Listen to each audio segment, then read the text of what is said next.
Hi, I'm Allie. And I'm Will. I'm a gal who knows next to nothing about comic books, but is a pro at buying Skyrim more than once. And I'm an Avengers fanboy who's ready for Breath of the Wild to wrap it up. And when we combine forces, we become the co-earning operation known as the Parables.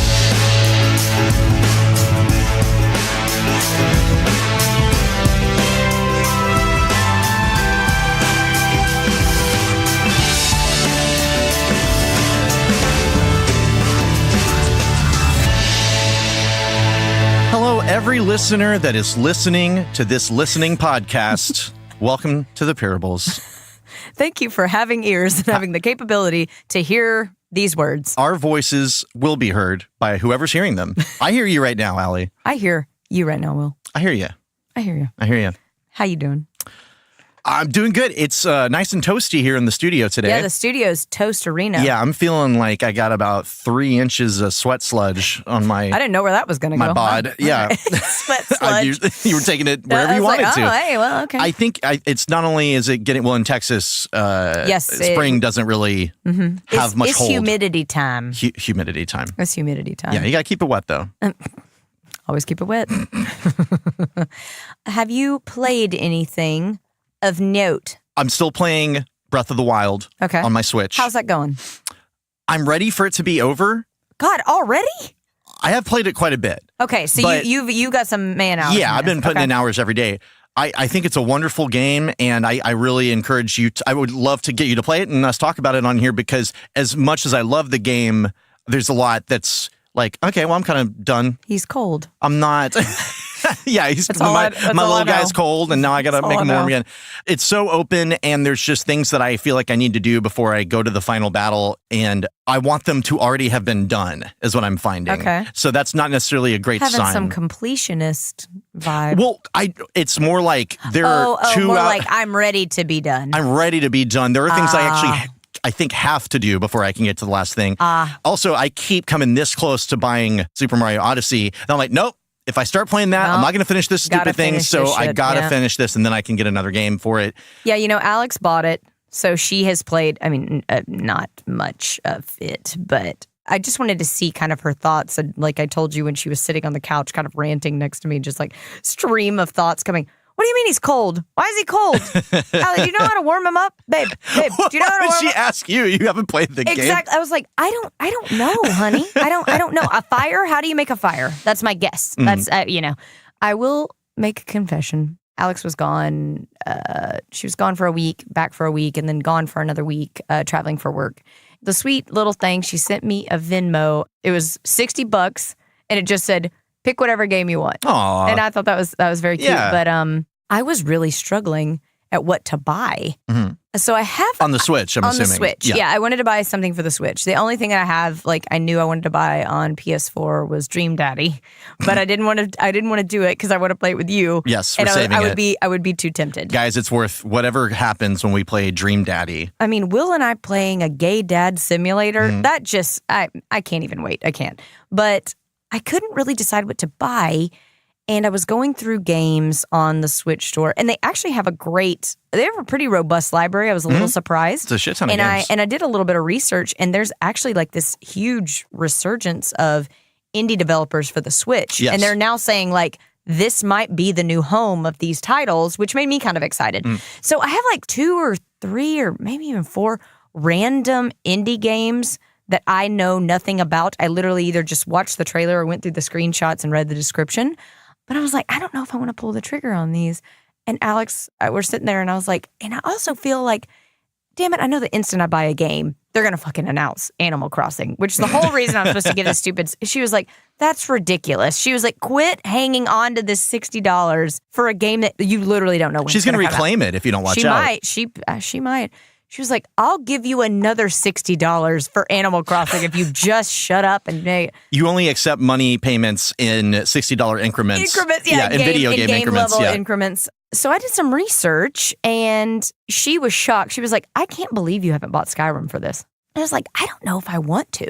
Yeah. And you and I have talked about it, the fatigue of the opening of the game. Once I get into it, I'm fine. Yeah. But I'm right there at the beginning, I'm just like... They need a skip option. I don't want it. So I read a couple of like random things online, but one of the articles that I read, I can't remember which gentleman wrote it, but he was talking about how, remember when you loved this game and you would have killed for it to be on something like this? Yes. When you remember you would love to be able to play Skyrim on your lunch break or whatever it is. He was like, I cannot believe that I bought it again, but I'm really excited and, I'm glad I bought it. And I was like, well, shit. Fine, I'll buy it. I mean, you kind of had to keep your I bought it on Thieves every Guild. I bought it on every console aside from PC. So only because I don't have one. Yeah, keep my card. So I bought it, and I cannot believe that I'm going to agree with this guy this much, but it is really fun to play on the handheld. The only thing that I don't like is I did remap the buttons to match what they are on PlayStation 4. Because there were a couple, I can't remember what fucking item, but I kept hitting stuff and that's not what it did. That's my muscle memory from a different console. Yeah. But since they gave me that option, so you fixed the one problem you have. I fixed the problem I had with it. Aside from the opening of the game that I just didn't want to play again. Let's fix that in Skyrim. Any other releases of Skyrim, let's just add that one option. Just be like, take me straight to Whiterun. Yes, please. And then we'll talk about it. I'm laying in bed spraying Skyrim. That is awesome.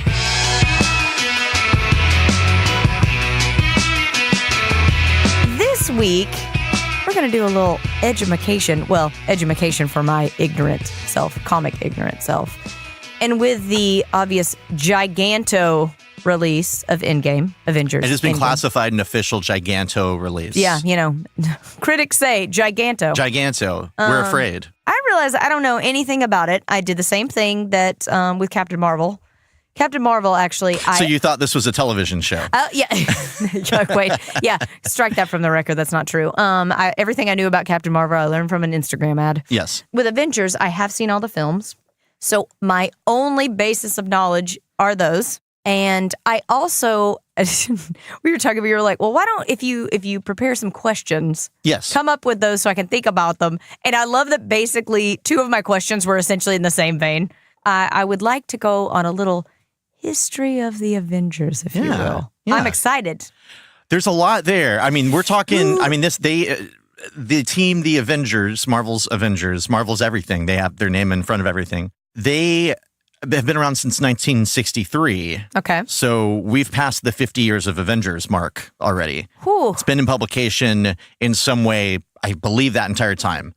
There were some lean times and there were some mean times for those Avengers. Yes. But they have been cranking along for a long time. And there's a ton to go over because the movies, there are similarities and they're just inspired by, there's no need for, they do not need to reenact the actual first issue of the Avengers because it's not good by any of today's standards because it was 1963. So it's beautiful art by Jack Kirby. And some hilarious writing by Stan Lee. The Avengers were created by those two, Stan Lee and Jack Kirby, who also created the X-Men. They created the Hulk. They created any number of great classic Marvel characters. Okay. Stan Lee had his hand in a number of them, but particularly with Jack Kirby, Fantastic Four specifically, the first of the Marvel comic, the real Marvel comics. So I have gotten together, I've gathered images for you. Most of them I love those. Are covers, and then we're going to provide them for you guys on Instagram. We'll stick them on the Instagram, or we'll definitely stick them on the site. Yes. So if you will look at the first image I've shared with you. Image. Yes. This is Avengers #1, 1963. Earth's mightiest superheroes, it proclaims. And they were putting together all their best solo guys that they had at Marvel. Thor, Ant-Man, Hulk, Iron Man. You'll notice the Wasp isn't mentioned. He is not. No. She is not. She is not. She. Yeah, you're so sexist that you even changed her into a man. Well, I didn't even see her tiny self down there, but I did see But they didn't list her at the top. Is the thing. So that's who they had at the time. They're sexist now. Ant-Man and Wasp had their own little, it wasn't even their own title. I think they were in Tales to Astonish, which was an anthology. But this is them just saying, just like the Justice League at DC, let's just get our characters all together in one place. Is that robot thing Iron Man? Yeah. He basically looked like an Iron Frankenstein for the first he looks how many like years a of his life. Sentinel from X-Men. Well, do you recall the first Iron Man film? Yeah. The first armor that he had? The chunky monkey. That was basically their version of the original Iron Man armor. Got it. Yeah, which still was, a little... Superheroes, super villains, super thrills. Super buy it. The first Well Avengers movie does parallel this in that Loki is the reason that they get together. Okay. In the comics, it's not elegant in the least. I don't think it was in the movies either, really. But it's really just that Loki is doing stuff to mess with Thor, and I think he takes over the Hulk or something like that, and has him fighting Thor. Loki's got some self-esteem some issues. dumb shit. I don't know. He's got some. But Loki is causing all the problems, and then Rick Jones, who is not somebody known to anybody outside of comics, who is a teenage sidekick who used to. We talked about Captain Marvel. The original, the Marvels, yes, Captain Marvels, him and Rick Jones, who was a Hulk character. Okay, the Hulk, Bruce Banner, when he got hit by the gamma bomb, he was saving Rick Jones, who was a guitar playing hippie, basically, who was out on this field where they were testing this stuff, not knowing that it was about to be tested.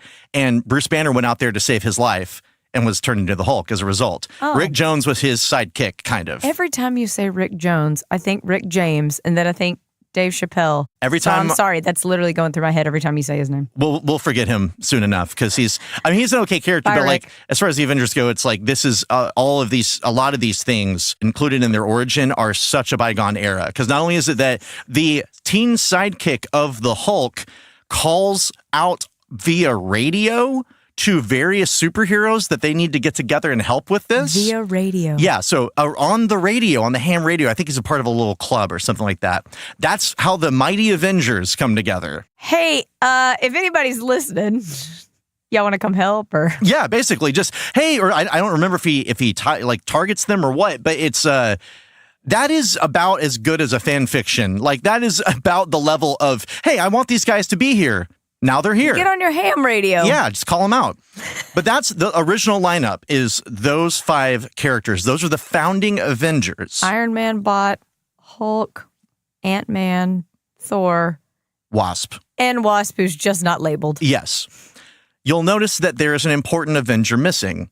Captain America. Captain America. Yeah, where he at? Maybe the Avenger, pretty much. You'll notice that the second image that I've provided here is issue number 4. And it says Captain America lives again. And there he is in the red, white, and blue. Captain America actually... Oh, was he dead at that moment? Well, he wasn't dead, but he was assumed dead, probably. In World War II, Captain America was actually created during World War II, and that's when his comics went. And it ran until the 1950s, I think, then when he was kind of fighting communists and stuff. But that didn't sell that well because comics were getting away from superheroes. They weren't selling well anymore. So Captain America just kind of disappeared.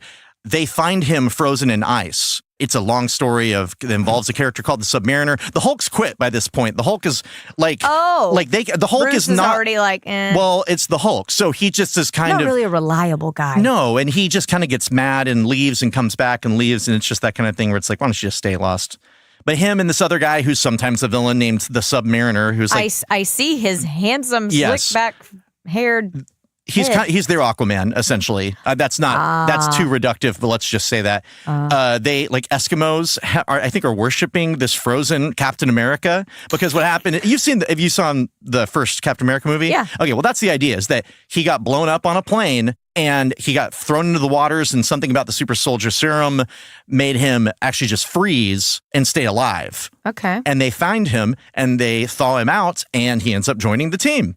Oh, well, how convenient. It's lovely. Well, and it's great because as cool as the other characters were, I mean, Captain America has been a stalwart member. Like, he has been in probably more issues of the Avengers than the other character. There have been times where he's not there, for sure. But yeah, Captain America wasn't there originally. But he was given honorary founder status, which matters because the Avengers, early on especially, they have things like bylaws. They have documentation. What? Who wrote this? I imagine Captain America did. Was at least I mean, he's like trying to catch up. He wants to be very serious. He's been worshipped in a block of ice or whatever. Yeah. Well, I mean, and I think it's like, oh my God, there's so much power in one place. We should really be saying what an Avenger is. That doesn't happen right away. But they move into Avengers Mansion, which is provided so nicely by Tony Stark. But they become an institution at that point, and they have this mansion that's I believe in Manhattan. That is where they live for the longest time. Like, it has a giant compound underneath it and all this stuff, like super high tech. It's an HQ, but it is a mansion where people can live. And I think Captain America is one of the only Avengers that always lived there because that's how he didn't have a home. He just woke up from the ice. Say, he doesn't have anything. That's right. Now, the Avengers, if you look back at these old issues, I mean, they certainly are, they're entertaining for their time, but they're not, I don't think anyone points to them as amazingly revolutionary in storytelling or anything like that. It's just superhero comics. I mean, even more so because you got to throw 10 of them in there or whatever. Issue number 16 is the third image. There on the front with Captain America, just spectacular special issue. He's just throwing his arms out. It looks like he's about to conquer a city, like he's King Kong or something. This is a very. Or he just woke up and his yawn is extremely. Man, that's a scary yawn face. This is a very famous issue and cover.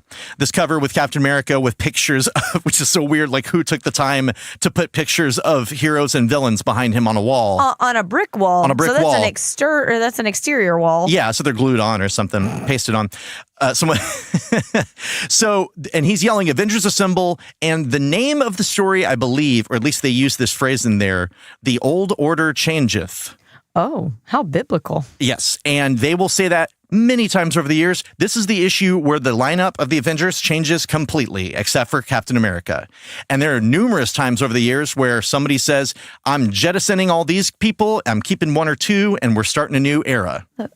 So this is where, and this was kind of a big gamble at the time. Like, I think the series was doing fine, but they had all their heroes in one place. And plus Captain America, who got reintroduced into Marvel continuity at that point and got his own gig and his own comic book and everything. This is where all those other characters left besides Captain America, and you have three characters come in. Hawkeye, Scarlet Witch, and Quicksilver. All former criminals. Can we talk about? I want to switch Scarlet Witch to my number. Maybe I'll just add her to my question. Yes, my question list. Yes, forgive me. Keep going. I'll try to summarize what's going on here with this. Scarlet Witch and Quicksilver in the actual Marvel comics are Magneto's children. Yes. The reason that's not happening in the movies is because largely Scarlet Witch has been an Avenger for so long that it's arguable and acceptable that you would say that she's more of an Avengers character. And Quicksilver has been involved in both quite a bit. So that's why he's been both in the one Avengers movie and in the X-Men movies. But obviously Avengers movies can't use Magneto, or at least couldn't until whatever happens with Fox does. God damn it. So that's why all that shit happens. But they were members of Magneto's Brotherhood when they were young. These were his children. So they were criminals. Now they reformed because they saw the error of their ways. But you're adding two criminal mutants that were villains from an X-Men comic to a hero lineup. Yes, and you're adding Hawkeye, who his original appearances were as a villain for Iron Man, which just seems so outclassed. What? I mean, but he showed up, and he actually was paired with the Black Widow, who was a villain too, because she was a KGB spy, Russian spy, whatever at the time. Yeah. And so he, I guess, just is like, I'm turning over a new leaf, and there was a misunderstanding that darn Black Widow tricked me. I don't know. Darn it. But that's when they join, and it really it kind of establishes the Avengers as anything can happen with the characters. You can bring in anybody.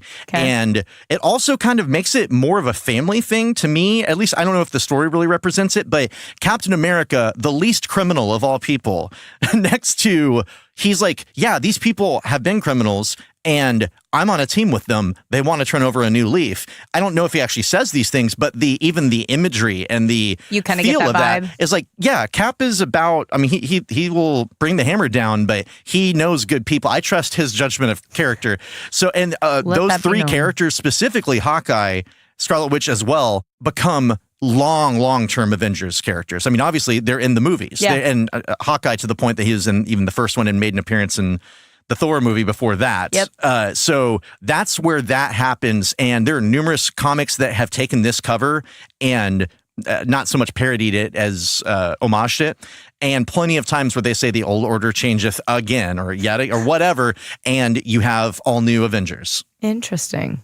Now that was the 60s. Okay. And as they moved into the 70s. Well, it's more of the same but better, I guess. I mean, it stays the Avengers. I mean, they don't lose their way here.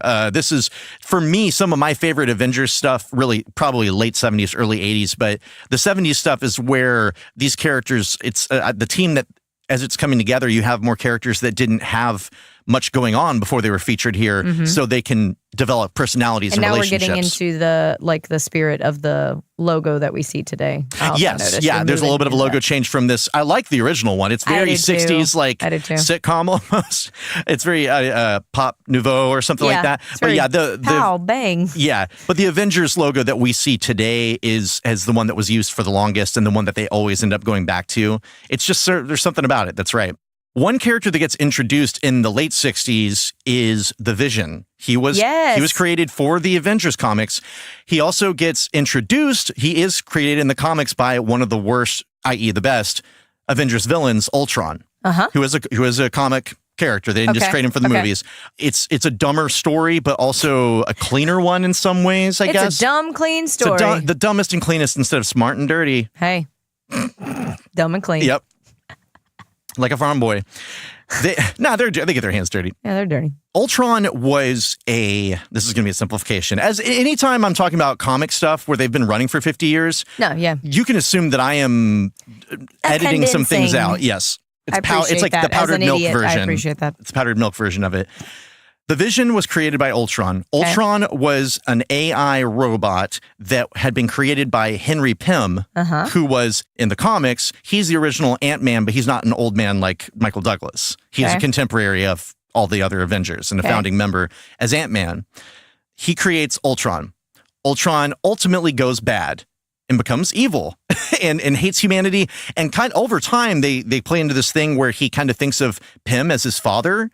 And it's like this, it's not an Oedipus, well, it is kind of an Oedipus, complex a little bit, but like he's going to kill his father, but he also just hates the Avengers and he keeps coming back because this is what happens with AI. We know this. Stamp it out now. Yeah. Ultimately, quit using that. Alexa, stop. Yeah. Ultron creates the Vision to beat them, I guess, just says, I'm going to create my own robot man. And send him your way. Go, robot man. Yeah, and so he creates this red, green, and yellow guy. You can see him on this this cover that says the only good alien is a dead alien. He's over there in the right corner. I see him. Yeah, I mean they actually skewed close to that design in the movies. They made it not so. He's got a cape though. He does have a cape. He does have a cape. But he doesn't have a little rope connecting it to his body. Where's his Infinity Stone? None of those were even created yet in the comics. Yeah, that has nothing to do with it. Well, here's the thing. Why would a robot who was created by an Avenger have an Infinity Stone to place into a robot that he's creating? Oh. Yeah. I mean, that's in the movies, there's a reason that they shoehorned into there. But like in this case, one, don't even think it had been introduced yet. And two, that has nothing to do with the Vision's original origin. He is just a synthezoid, which is a funny name. Synthezoid. But like he actually has like things that are like organs inside of him that are mechanical. And there's a famous story from around this time where Ant-Man has to shrink down and go inside and figure out what's wrong with him. And it's weird because it's not just circuitry, but it's not bioorganic. It's just weird. Steampunk organs. Kind of, yeah. The cover that we're looking at right here is one from around 1971 or 72, Avengers 89. And that I picked that one because it just kind of shows you the lineup that we're dealing with at the time. You've got Vision, Quicksilver, co-starring Captain Marvel. Yes, he's not an official Avenger. He is an honorary Avenger, but he never joined. But this is smack dab in the middle of a long-term story arc that they called the Kree-Skrull War, which is currently has been essentially used now in the new Captain Marvel movie. Not the whole story, but like the idea of Kree Skrulls have been introduced and that they are at war with each other, and that Earth is kind of just a battleground. Yeah, battleground for that. That is being first posited here in this storyline, which was like 9 issues. And that in comics at the time were way more soap opera-y, not only in the level of drama, but also the way that they continued. Every week, something new is happening, but all of these things are still happening from last time. Yep. More plots for the characters, more interactions and all that stuff. As they went through the 70s, the Avengers, the government started regulating them. Is that S.H.I.E.L.D.?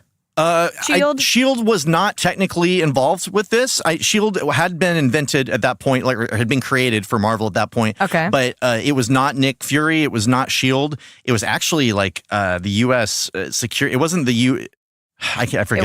It wasn't Homeland Security. It wasn't the NSA, but it was a similar branch of the government. Okay. I don't know if you remember from the X-Men cartoon, Henry Peter Gyrick, the guy with the sunglasses who was a G-man who had like reddish brown hair. Yeah. Okay, I don't even know if he was created for the Avengers, but he was the guy, and you can see on this cover, there's a ton of Avengers. This is Avengers number 181. Yeah, there's a ton of people. 20 Avengers all around a table, and he's saying, okay, 7 of you can stay, the rest have to go. And that's coming down from the government. Yeah, Black Panther is there. I love Black Panther. Black Panther's great. He is a great Avengers character. Did not premiere in the Avengers. He actually first showed up in the Fantastic Four. Oh. Yeah.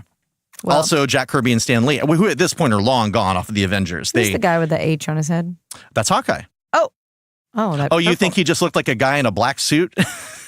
It was 1965 when he was created. Why would I never have guessed that he was a guy in a purple suit? Yeah. Do you notice anyone else on this cover that has so many characters? Maybe a blue guy?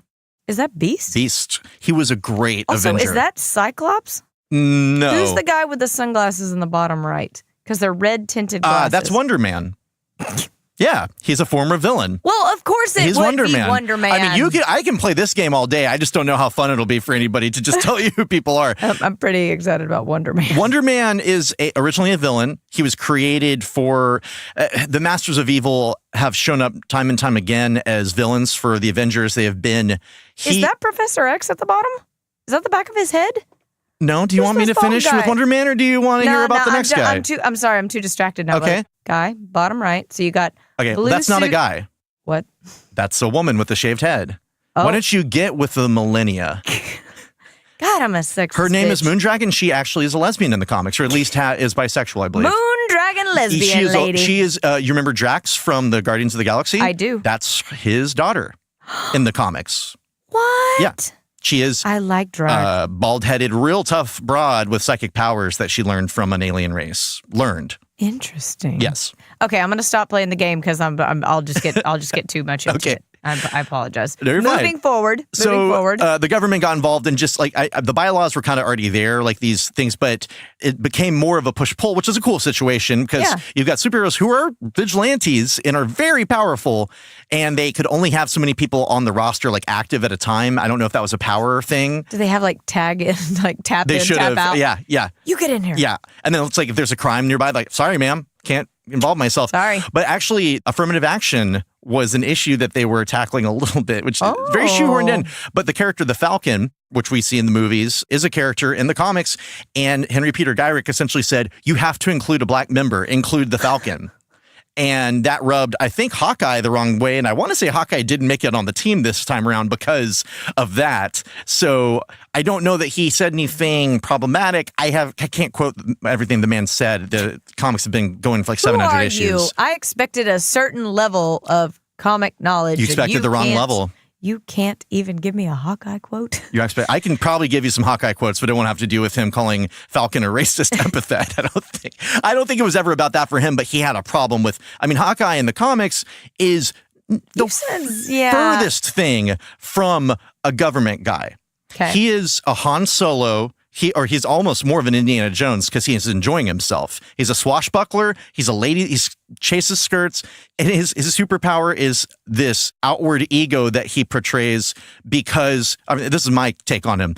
This is kind of who he is, but he's also just a guy with arrows and good hand-to-hand training amongst gods. So part of his power is him just kind of saying, fuck it, I'll do anything you guys do, and I'll act like I'm the coolest guy in the room, and therefore I am. And so he became like the heart of the team. Purple outfit exactly. With the mask and the head and he's cover. still got all the Avengers ladies in that purple costume.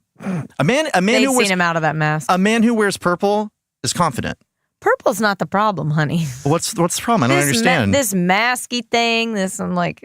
No. I guess you just were introduced to superheroes in the age of everyone take your mask off when you talk, because that's how the movies do it. Mm-hmm. Like if they have a mask, it has to come off when they have a conversation. Well, I watched X-Men. Yeah, so you don't have a problem with Wolverine's dumb face, but it's not purple. So purple is the problem. I don't... Maybe it's not... No, purple is not the problem. Damn it. I will not It's the H. It's probably the H. The H is a little much. But what about Captain America? This is the last one I'm going to do. Damn it. See, I can't help it. Who is like Barbarian Man over here with the green headband? That's Hercules. Oh, is that all? Well, I mean, you're used to Thor, right? Yeah. Well, why did you think that's the only pantheon that's being represented mythologically? Oh, well, how does Thor feel about that? I think they're sometimes really good pals, and sometimes they've battled a little bit. He's not saying Hercules. He's saying... Please. Get out of here. Okay, sorry. Moving on. Tell me. You sure there's not any more characters on that cover you want to know more about? I could ask, but I'm not going to. But I chose this one particularly because it's from the same era. This now we're getting in the late 70s. But there's a character who's really been there the whole time. Jarvis. Yep. Who is in the comics just a butler. He is not a creation. An AI of Tony whatever. Stark. And thank God for that. Jarvis is awesome. I love him. I'm already into it. He is so great. Here he is on the cover, just like he's going to fight the dirt of the room, I guess, and the Avengers are holding back. But, the surface level version of these characters that we all have are pretty much just like, yes, sir, of course, sir, and then that's it. Yeah. But he keeps the ground. See, I believe he's in charge of the entire staff, and he is just there to support them emotionally. And so he is an important character. There have been many times where he's put in harm's way, and the Avengers react like you hit their dog. Like, it is not good. It's not good. Don't mess with Edwin Jarvis, the Avengers butler. Edwin Jarvis. Moving into the 80s, there's actually some really good stuff in there. There's but this art is not, I'm not feeling You're not liking it? Mm-mm. You mean the Avengers, West Coast Avengers? So they were doing so great, they said, why don't we, we're based in New York, why don't we have a team out there in the West Coast? Now that I think is kind of cool. It was a long-running comic of its own. It was founded by Hawkeye, I believe. He kind of said, like, fuck you guys, I'm going to go out here and do this. He's got a new 80s update to the costume. It's still pretty much the same dumb shit, though. Yeah, he's got the wingy face. It's still wingy face and... Wingy face purple guy. Wingy face rebel guy. Kitty lady. There's a kitty lady named Tigra who he founded the team with. There's your buddy Wonder Man again. There's also Iron Man with his silver and red costume. Because he also, like the Wasp, is constantly changing his design. You've also got a woman named Mockingbird who I understand has shown up in the S.H.I.E.L.D. TV show. Oh. She is a government agent who I think worked for S.H.I.E.L.D. at some point. What's those things in her hands? They're like billy clubs. Oh, cool.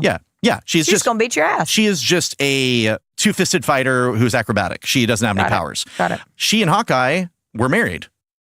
Yes, she died. Then many years later was brought back to life. But she did die. Comics. Yeah, and in fact, I believe the last time I checked, she didn't die. It's that she had been replaced by a Skrull, and that her real body was somewhere else and was brought back to Earth many years later. Don't know if that's still in continuity. I hate when I leave my real body somewhere and, my wife someone has takes to it deal over. with my scroll. So I see I'm going to go with clergyman, African-American lady, and Knight man, and that is Knight, K-N-I-G-H-T. Yeah. And these humans are who?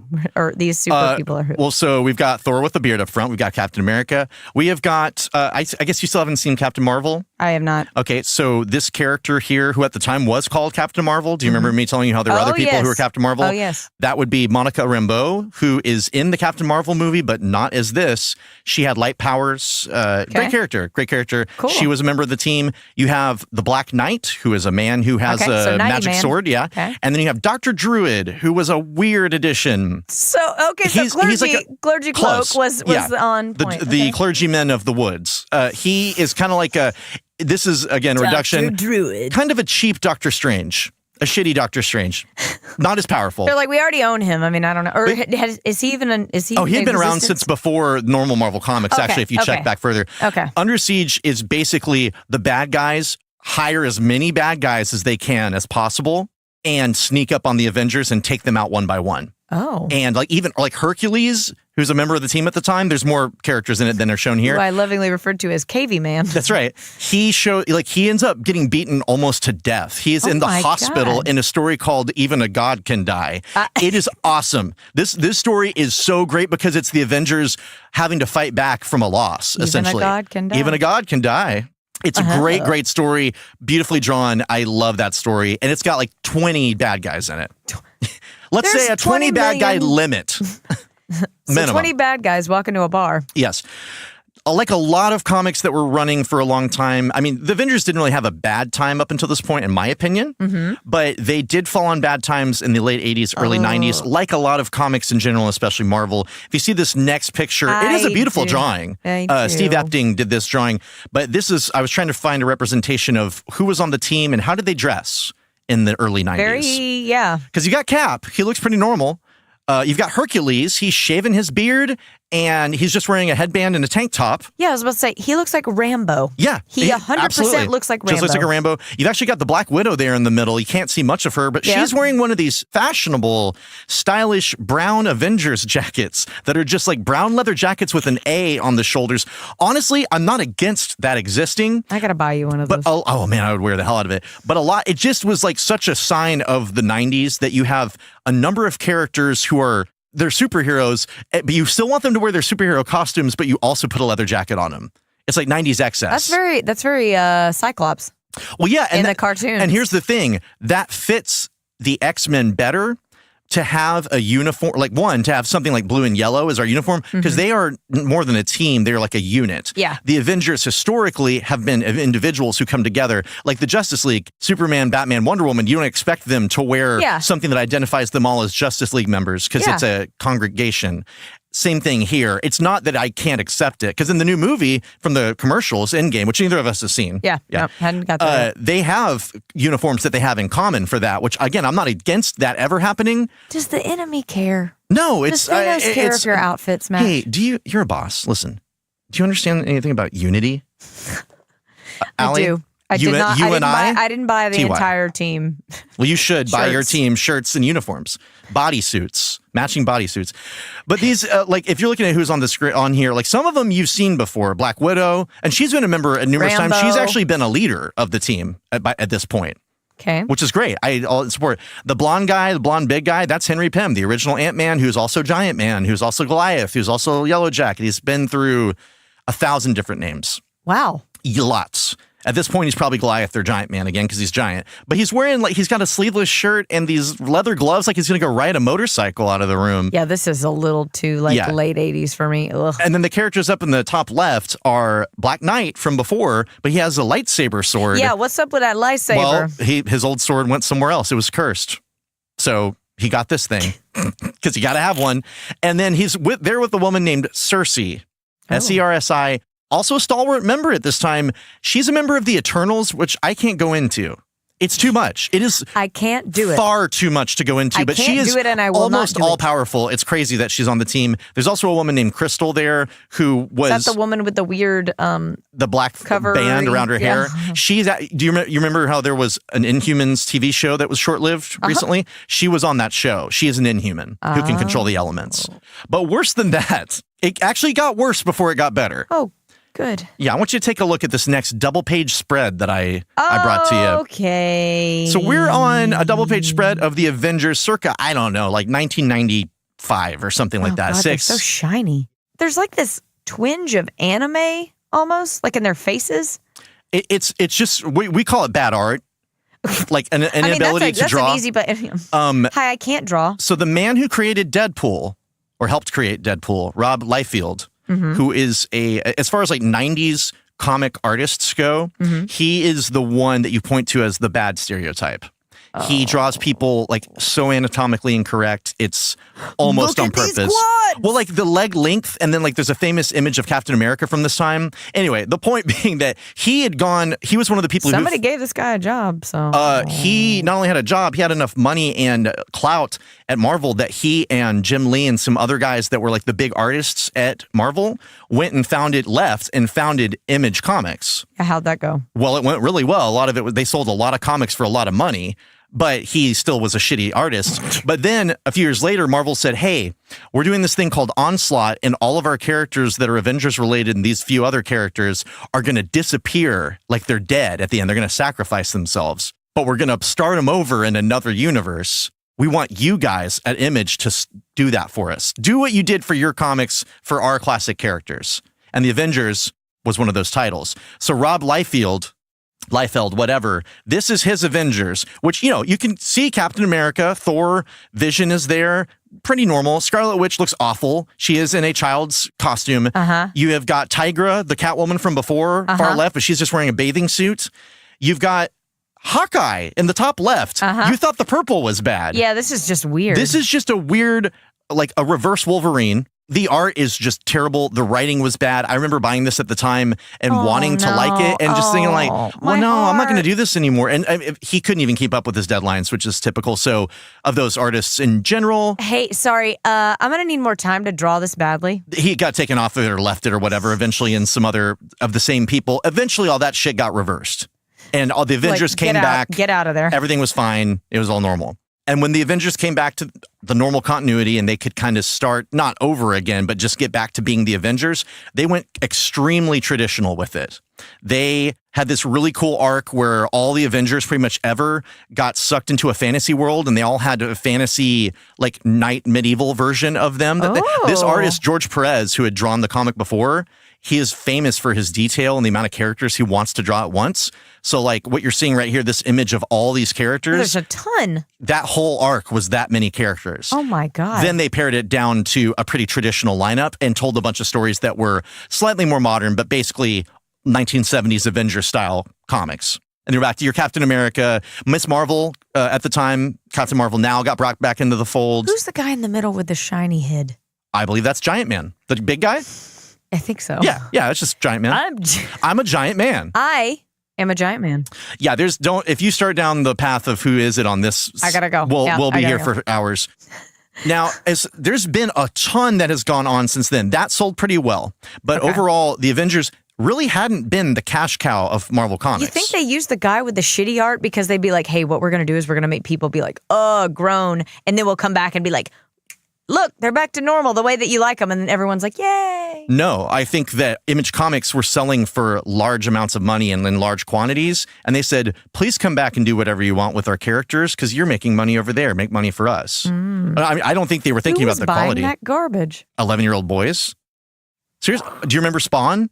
Yes. Image comic. Yeah. These edgy, all the characters are basically clearly, at least visually, ripoffs of actual Marvel characters. Yeah. These are all people who worked on Marvel properties. Now, there's good stories and good characters that have come out of all of that, but at the time, it was just schlock. It was just, you're dumping out 22 pages a week or month or whatever and putting as many lines as you can on it. Oh, good. So yeah, once they got back to the traditional stuff, it appealed to a lot of people, and that was a time in comics where kind of traditional superhero stuff was great, but it just, if you can believe it, the Avengers for the long time, not the cash cow of Marvel.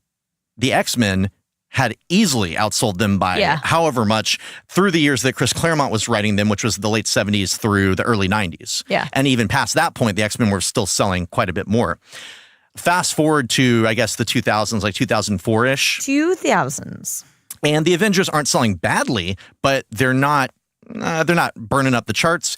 And I'm sure Marvel was aware that in 4 years, they would be having an Iron Man movie coming out, or at least they were starting to move that direction. Is that Wolverine? Yes, but let me get there. Sorry, I got excited. It's fine. There's a Wolverine in this next picture. They said, Brian Michael Bendis, you have written... Hell of a name. You have written a comic for us called Ultimate Spider-Man, which is just basically Spider-Man told through a modern lens, but as though he just got his powers and was in high school. Mm-hmm. That Ultimate Spider-Man 1 was great, and 2, he really sold a lot of comics for him, and he had shown that he was good at that sort of thing. So they said, hey, come in and fix our Avengers, please. Make it a big seller. I think with the knowing that they were moving up to making movies with them, those characters, because they didn't have the X-Men. So he puts them through something called Avengers Disassembled, which is like a 3 or 4 issue arc that just destroys everything. Like it destroys the mansion. All these things happen that are nonsensical, kind of how crazy they are. And a few characters sacrifice themselves and die. And it turns out that it was the Scarlet Witch accidentally doing this stuff, but kind of also on purpose because she's bitter that her 2 children with the Vision, the robot, were taken away many years ago. I'm intentionally I knew they had like jumping a thing. through those many hurdles because I'm not going to explain them. I'm just saying. You're not going to explain to me the robot babies? No, because they weren't real. They were magical constructs. And now they're positing at this point that part of and her powers, Scarlet Witch, go all over the place. Everything from it's like the character Longshot that we covered on our Days Past Tooncast episode, where it's just like, I need to get across the street.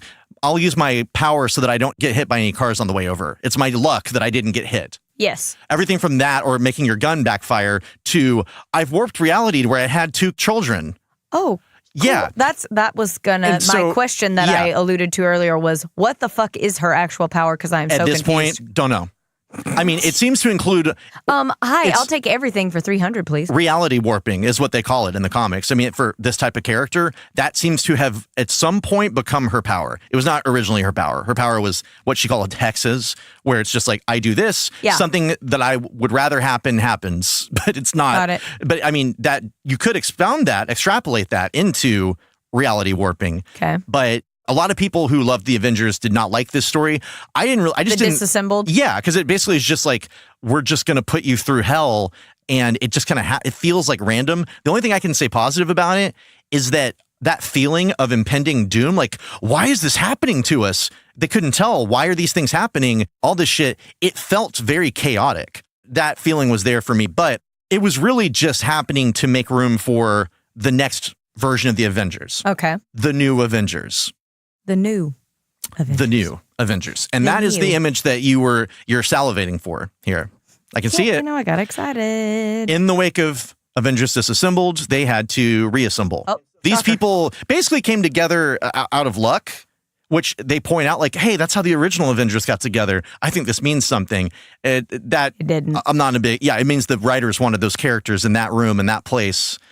But the roster, his thinking, Brian Michael Bendis was the author, and he wrote not only this comic, but a number of Avengers comics concurrently for the next 4 or 5 years, probably. Oh. He's very prolific. But his thought was, let's put together the Justice League for Marvel.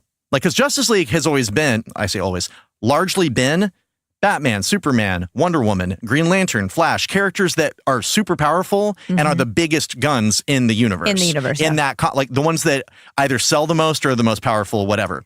Oh. So he was like, let's get some of those characters onto this team that are the equivalent of that here. Okay. So we do have Iron Man and Captain America.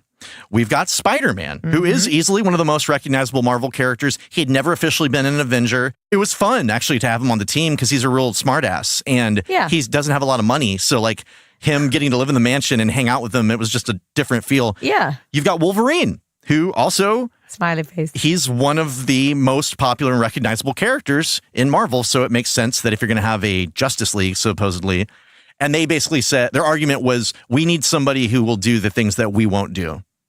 Like Captain America and Iron Man talking to each other. Very fair. Like, interesting that he would say that, because that also just means that I'm just not willing to do it, but I am willing to let my friend do it. Yeah. Like, I'll be around as he does it. You gotta have somebody that's willing to get dirty if necessary. Yeah. A lot of people weren't happy about Wolverine being on the team.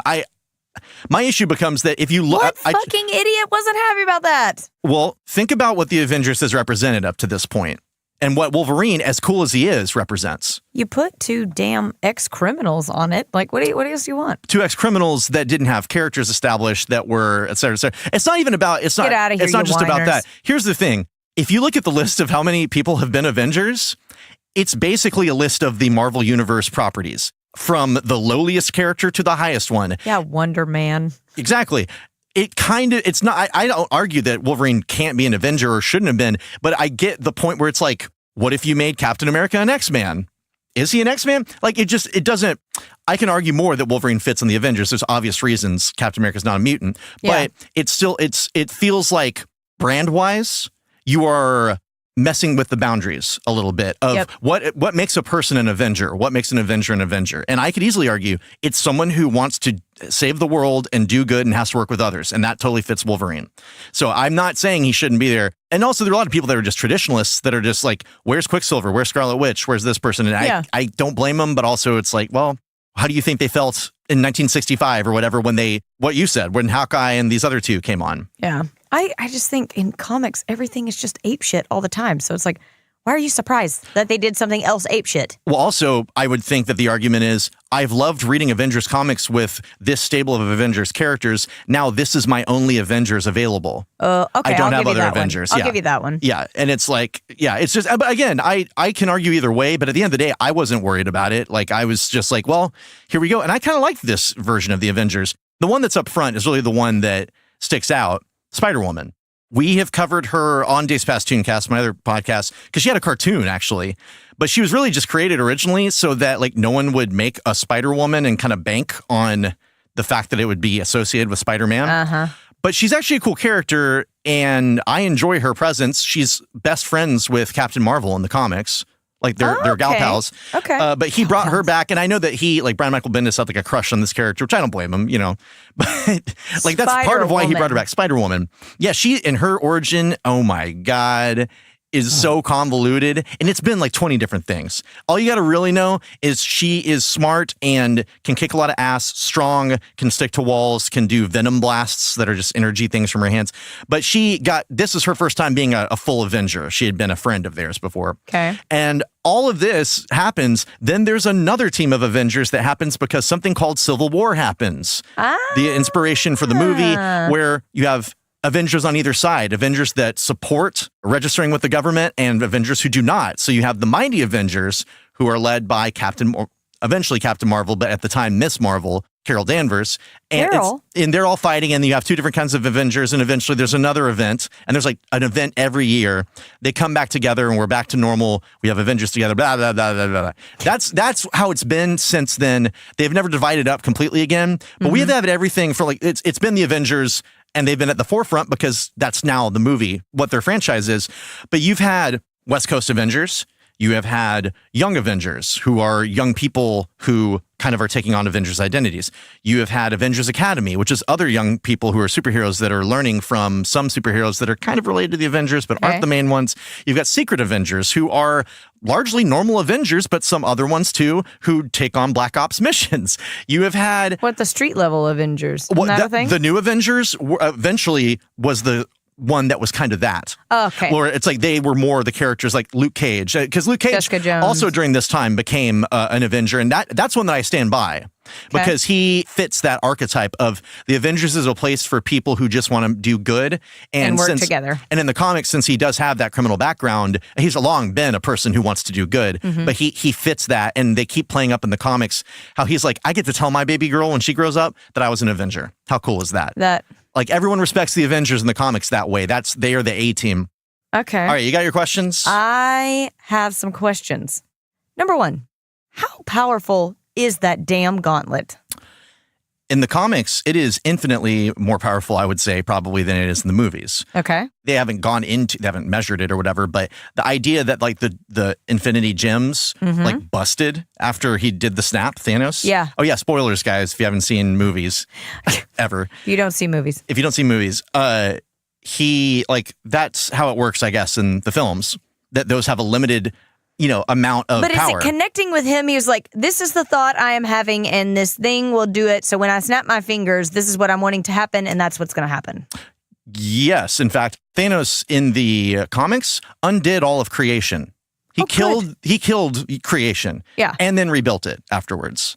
And his whole thing, even though it's crazy. In the comics, no, it's not that. It's not that. No. Oh, interesting. I mean, at this point, they've probably found a way to tie that into. It's based on a much more comic-y motivation, which is that in the comics, there is a personification of death, that is just death, and Thanos wants to impress her, and he's in love with death, and so that's how he's going to do it. It's from the Thor movies. No, not Hela. It's not Hela. No, Hela is the Asgardian goddess of death. Oh, yeah, I forgot. This was broken down to me. Yeah. It's the personification of death. He's in love with her. Yes. He's trying to impress her, and he's like, watch, I could do. I'll sacrifice all of creation. Here. For you. Yeah. I mean, you can just make things out of thin air. I mean, the things that it controls, each of the gems controls a different thing. Time, space, reality, power, soul. I forget. There's one more, I think, after that. But when you have one, you are very powerful. So when you put all of them together, shit. It's insane. So you basically become omniscient if you put them together. Oh. So in watching the movie, I kept having to remind myself, although I still have the issue, I kept having to remind myself, this is not the Infinity Gauntlet from the comics. This is the one in the movie, which is going to do this thing, and then they have to, for plot reasons and drama, have it burn out afterwards or whatever. Yeah. My main issue in the film was that there were multiple times where he had all of the gems, or just about all the gems. Yeah, like 3 or 4 of them. And people are crawling on him and like restraining him and stuff. Yeah. He's already beat the Hulk But you're posing because there's that point where they almost take the gauntlet from him. Yeah. And he's just standing it's there. Thor, I think, and he's struggling. Off of him. He's struggling with them. It's just not, even in the film's own continuity. You're like, it's just not. It just felt like false drama. They were, and there's a certain amount of that I can accept. But anytime they shouldn't have started with him beating the Hulk hand to hand if they want me to feel like he can ever be threatened the rest of the movie. Yeah, that just wasn't doing so great. But yeah, in the comics, it is insanely powerful, and the Soul Gem was the first one to show up. Okay. And actually, they called all of them Soul Gems as they started making them. Mm-hmm. And then later it was established like, oh, we'll call them the Infinity Gems, and they each control a different thing. So the Infinity Gems or Infinity Stones? You can call them either one. I mean, in the movies, they talk about like they call them the stones. Yeah, they call them stones. Infinity Stones, sure, why not? Gems, stones, yeah. I think the second question I originally had is now been answered. Okay. Do the comics have as much crossover as the films? Why, yes, they do. Well, yes, they do, and more so in some ways. Yeah. Now, I mean, and the event, the original storyline, the Infinity Gauntlet, that the current Avengers movies have been based off of in-game in Infinity War, that required any number of Marvel characters to respond. Mm-hmm. It wasn't an Avengers thing. It was a Marvel Universe thing. Yep. Now we know it as an Avengers thing because that's the lens through which we're viewing the Marvel Universe as Avengers movies. Yep. But the Avengers it wasn't Avengers, this thing. It was the Infinity War, Thanos taking like center stage, and then everybody in the Marvel Universe from Spider-Man to they're like, we gotta fix this. Yeah. So it was a line-wide thing. And they are reflecting that with the films. It's just that like it is kind of made like the Avengers are responding to this threat, and other people are getting pulled into the Avengers thing, where it's like this just threatens everybody. Like everybody should be responding to this, even bad guys, or whatever. Yeah, this affects all of you. Yes. So even though not all of those characters were in the same form as they are in the films, it was a very similar thing where it's like, okay, we're all coming together. So my third question: who is your favorite Avenger in comic book lore? Yes. Since there's been literally so many. Yes. And then who is your favorite Avenger as presented in the films? In the comics, it is very difficult. Because they've all been. Well, it's like everybody has been one at some point. I really love Hawkeye, as I know him from the comics. Yep. He is... Ladies' man. Well, I've always liked the smarmy guy. That's just been true of me. Any cartoon I watched as a kid, like Planeteers, I wanted to be Wheeler. Like it's just, I like that character, but he has a lot of heart to him. And he's actually very much the heart of the Avengers in a lot of ways. Like he has dedicated his life to the Avengers. He has been Avengers since he reformed. Yeah. Just as much as Captain America, it really seems like. He doesn't have, because of his status as not a lead character for a long time. He does have a recent solo comic that was really good. It kind of just gets established like, oh, this guy just does Avengers stuff. That is his life. Yeah. But he still has the rebellious aspect too that makes him fun. You're just Avengers stuff. He's just what are you doing this weekend? I don't Avengers stuff. Like Avengers stuff on Sunday probably, but it's a Sunday afternoon type of thing. So I'll say Hawkeye, but I there are other ones that I like a lot.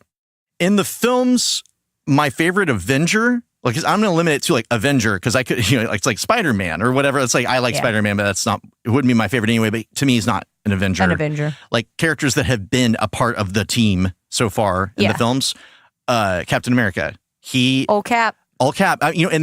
Growing up as a kid, I would read stories with Cap, and largely I would just think of him as like he's just the goody two-shoes or whatever. And I didn't think about character depth. And then that changed later when I read other comics and I got older. But seeing him in the movies, Chris Evans so embodies this attitude that is like the perfect, like they talk about Superman being so hard to do, not only because he's so powerful, but because of his character. He's such a good person. Mm-hmm. Some people argue that makes him unrealistic or like not, you can't put him in conflict or whatever. Like in Chris Evans as Captain America, feels very much like he wants to do the right thing, and he will do whatever the right thing is, even if it's extremely difficult. Yeah. Like he wants to do good by people. He's on all these things without ever seeming corny, unless the point is he's a man out of time. Yeah. He is such, like, I would follow that man. Like if that Captain America showed up and he's like, well, we got to go do this. I need you to podcast for the sake of America. And then I'd say, yes, sir, I'm there. Because it just seems like he's just such, and he's also not an automaton either. And in the comics, that's true. Like just because the president says jump, he doesn't necessarily say how high. Yeah. But there's just something about him that's so honest and true and still not somehow is not corny. Yeah. And the comics, he's wonderful. I mean, he is that character to me too. Chris Evans and the writers boiled that character down. Did a really good job. Like, and when you get reminded of him as his frail self getting bullied, I think, like, I don't think I would have had to have been bullied ever to relate to that, but I was, and I tend to, when there's a bullying situation, it's not about fighting back for me. It's more like I just love this man because I get what he's been through to whatever extent, and look at him still be this strong spirit in the wake of all of whatever life has given him. We've come to the end of another adventure. So, as we usually do, you know what we love? We love nice reviews. They're super helpful. I didn't realize quite how helpful they were in terms of visibility for other friends in the universe to find our podcast. So we would love those. Hey, you know what? You're already there. Subscribe. Why not? Yeah. Why not you subscribe? You can now follow us on Instagram, which is strong and kicking and not being threatened to taken down at The Parables. That's pair as in we're a pair of nerds. Well, it's about time for you to do a little plug. I'm plugging another podcast that I co-host with my good friend Travis. We watch old cartoons from many different years, including some Marvel-based cartoons, such as some Avengers ones that we covered last year. Some Avengers, some Spidey Man, some Spidey Woman. So go over there, check it out. We're spinning comedy gold to wrap up all these cartoon shows. As always, if you'd like to send us a note, you can to theparables@gmail.com. And I guess that about wraps us for this exciting week. Wrap it up. Avengers-filled week. And we'll see you all next time. Bye. Bye.